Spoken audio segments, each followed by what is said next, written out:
Hello everyone, this is Defense Politics Asia, and this is the Frontline Changes report for the day of 935 for the 15th of September. The past 24 hours is very eventful. A lot of frontline changes.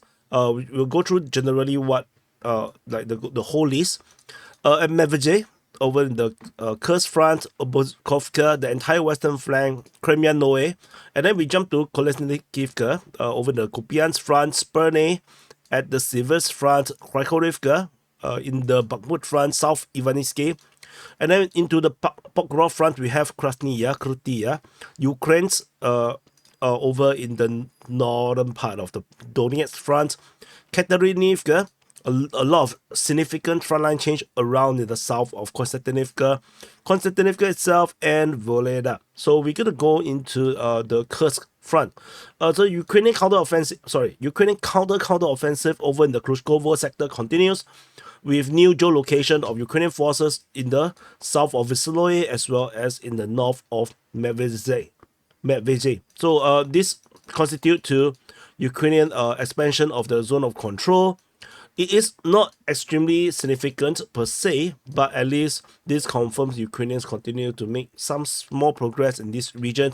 The Russian forces are defending Vasily, and they are meeting them over in Medvedev. So this is currently still an ongoing battle. The Ukrainians are trying to distract the Russians from the counteroffensive actions, and it seems like it might be successful.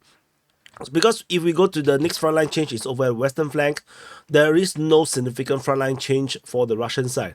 The frontline changes is basically over in the Gordievka all the way to the Bakut region, with Russian forces geolocated along the main road in this chain of settlements, which just invalidates some of these Ukrainian claims.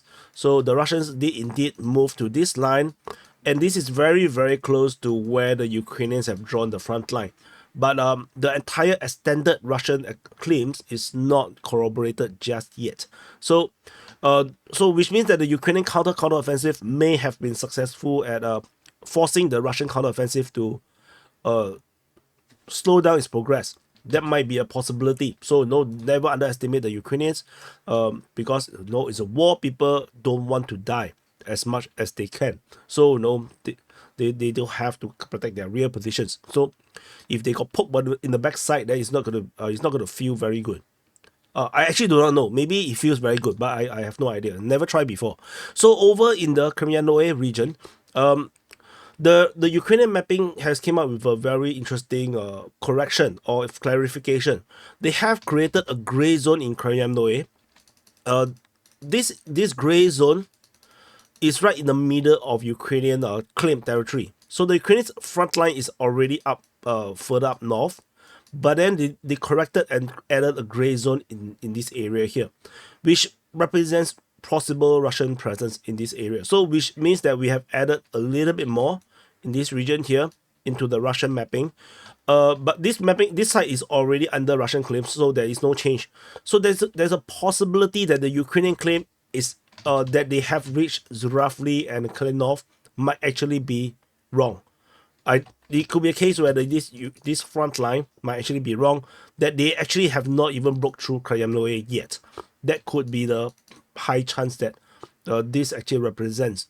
As the Ukrainians, you have to understand ultimately, no matter what all these different pro-Russian or pro-Ukrainian or Russian or Ukrainian sources are, they are fighting for their country's advantage. So they are fighting the information war, which is why at DPA, because we are neutral, I'm living in Singapore, I'm half a world away, I can't be bothered with who wins or not. But I do want the actual information, which is why I map both sides information. Then we can have some kind of clarity. Like for example, once you see this, you know that there's a high chance that maybe they are bullshitting. Maybe the front line actually looks like this. That the entire northern claim is actually fake. It's actually made up. Just to make them look better against the loss of ground in the Snagos region. That is a possibility. So, but of course, if you only look at Deep State US mapping, you wouldn't know. If you only look at Ryba's mapping, you also wouldn't know. You think that the Russians have a much better position also. So this is just something important to note. So we jump all the way to Kolesnikivka over in the Pischane front. The Pischane front, Russian forces continue to make progress in this region. This time round, the frontline change is over in the direction of Kolesnikivka and Kryakivka from Pischane. Now the distance from the front line to Kolesnikivka is around just off 3 kilometers, and from the front line to Kryakivka is around 3.3 kilometers. So this distance is closing and closing and closing. So very concerning situation for the Ukrainians. So after Kolesnikivka, the next front line change, we jump all the way to the Silers front. At the Silers front, Ukrainian mapping have updated the mapping at Sperne, claiming that the Russians have taken positions, capturing most of Sperne. They have conceded the entire southern part of Sperne and the entire northern part of Sperne. And more than half of Sperne is now under Russian control. And clearly, because Ukrainian mapping adds a gray zone, so you can imagine that the gray zone looks something like this, which means that they are not there. Put it that way. So the Russian front, the Ukrainian front line is probably getting closer and closer to what the Russians claims to be. The Russians previously have already declared to Smyrna captured on the 30th of June, according to the Russian Defense Ministry.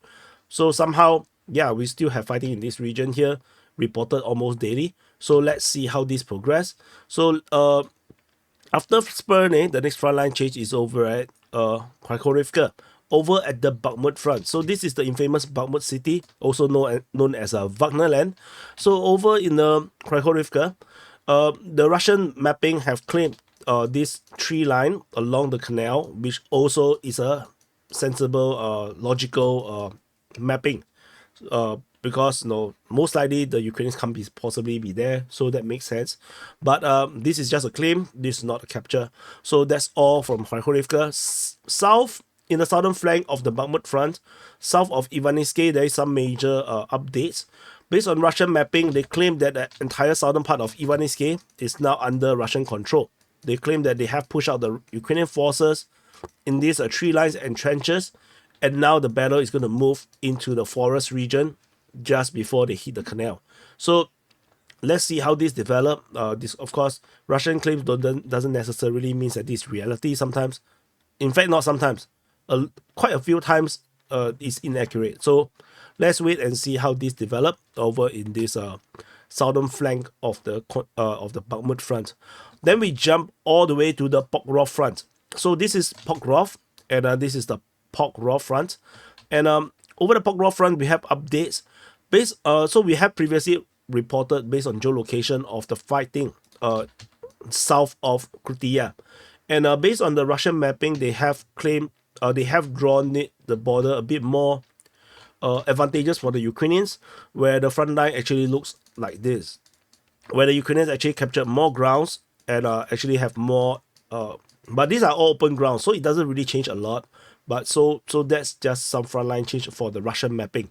So yeah, it's not a big thing per se, just some updates of the clarification of the front line. And then after Krytia and Krasnaya, the next frontline change is over at Ukraine's. So over at Ukraine's, Ukrainian mapping have considered more of Ukraine's, with Russian forces now capturing even more of the city. And I can honestly tell you this is bullshit. The Ukrainians are out. They can't possibly be defending there. Like, the way how they map it just shows that they just making things up. Because the amount of details is just not there. I don't think the Ukrainians are there at all. I think there may be some small forces that is covering the retreat, and they are now in the mass retreat from Ukraine's. It just have to be that way. Don't make sense for the Ukrainians to stay in this possible encirclement. I don't think it works. So it doesn't have logical sense in that. So after Ukraine's, we jump to the major update for the day, which is in the Donetsk front, south of Konstantinivka towards Katarinivka. So I think I have to zoom out. This is Katarinivka, which the Russians are attacking towards. There is major frontline changes. On top of the geolocation that I saw, which I did the initial mapping, prior to I see the Deep State UA's mapping, the Deep State UA actually draw the advance much bigger in this way. So, and then they also disclaim the entire highway region east of Vodiane. So I think I need to zoom out so you can see the strategic picture. So So the Russian advance looks like this, with the full capturing of all the highway east of Vodane and moving towards Katerinivka, which is over here. So this is a major update, major advance. The entire tactical situation over here have entirely changed, which means that this area here can possibly hold, and the Russians are about to flank into the rear positions where the Ukrainians are currently holding the line over at Konstantinivka. So if the Russians attack into this area here, this line will fall. They will have to retreat, and then the Russian will follow through. So yeah, there is some serious tactical consequences to this. I'll probably talk about it either in the sit rep or in the conclusions. I haven't done conclusion for the past 2 days because I'm sick. As you can see, I'm putting the towery blanket to keep me warm, despite living in Singapore, which is always warm. So I on the aircon, but I'm cold and hot at the same time. So yeah, I'm in this very no man's land. Not just like Ukraine, I'm in no man's land. So and one last frontline change is over at Voleda. In the Voleda region, the Ukrainian mapping have drawn, this based on Ukrainian mapping, have drawn that this facility south of this mine, the coal mine, South Donbass coal mine 1, is under Russian control. So this is how they mapped it. Yeah, so this is what it is. So battle at Voleda is unlikely to happen, in my opinion. There is no reasons for the Russians to risk troops' life to storm Voleda. This is going to be a death trap. I don't think they're going to do that. So let's see how this go. So anyway, let's not drag the frontline changes report any further.